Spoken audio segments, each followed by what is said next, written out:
Hello, this is Deborah Yao with Black Education TV. This is just a follow-up video on the subject of Section 8 and the program being ousted by this current administration. Millions are going to lose their Section 8. I don't know if it's slated for everyone, but enough people to where it deserves a conversation.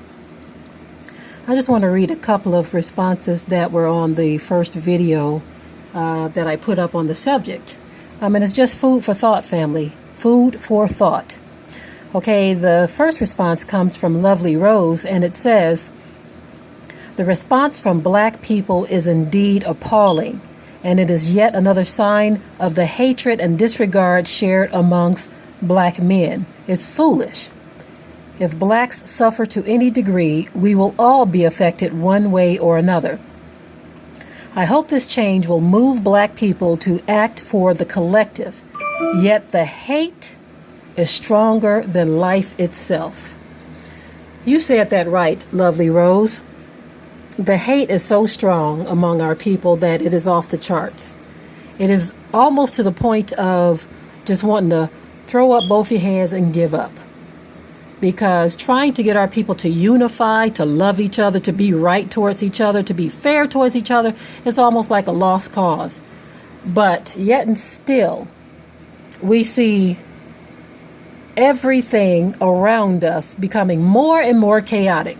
We still wallow in the same foolishness. And just like a snare, destruction and all kinds of chaos comes into our communities, into our lives. Think about Hurricane Katrina. They had warned and warned and warned that this thing was about to hit. Now, I do realize that it was probably something else going on with that too, as far as the levees breaking, the talk of explosions and all of this. But some that could have escaped didn't even try. And I do realize that there was no transportation for some of our people too. But that's where the comment, where the sister makes that I hope this change will move black people to act for the collective. That's the problem. We don't act for the collective. We don't know how to unify. We don't know how to work together. And everyone has that attitude of, I'm going to let everybody else do it. No one wants to work. This is why the scripture said the harvest is plenteous, but the laborers are few. No one wants to work. That's the problem. Everyone wants the easy way out. Black men, black women, young and old. Everyone is looking to get some type of assistance from somewhere else, whether it be the government or whether it be someone else's hard work, while you just sit back on your behind and watch others labor and work in the harvest. And then the hatred itself is so to the point, like the sister said, appalling.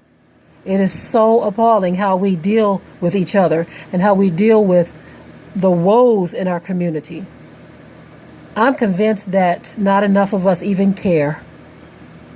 And those of us who do care, who don't have all the resources to do a lot for a lot of people, there comes frustration for us. Because you want to see our people unify, you want to help each other, but you have too many others who don't care enough to do anything. And so it's just, nothing is getting done. Nothing is getting done. If you can just concentrate on just a small group, even if you can only help one person, that's the mindset we've got to have now. Abiyah, help us. It seems like beating a dead horse, trying to get it to get up and run. But the thing is dead. It's not going to do anything. Its muscles aren't going to even jump. It's dead. I feel like the so-called black community is like the walking dead. We have far more important things to think about, like nonsense, than we do important things. Okay, I'm going to read one more comment. And then I'm going to move on from this. Okay, Twin 2 says, "Thank you for making a video about Section 8. I don't think people realize how bad it's going to get." You said that right, Twin 2. No, they don't. This is why when you look out in the so-called black community, other things have our attention. things that mean nothing, things that are not going to help us in any way. Those are the things that our people are paying attention to.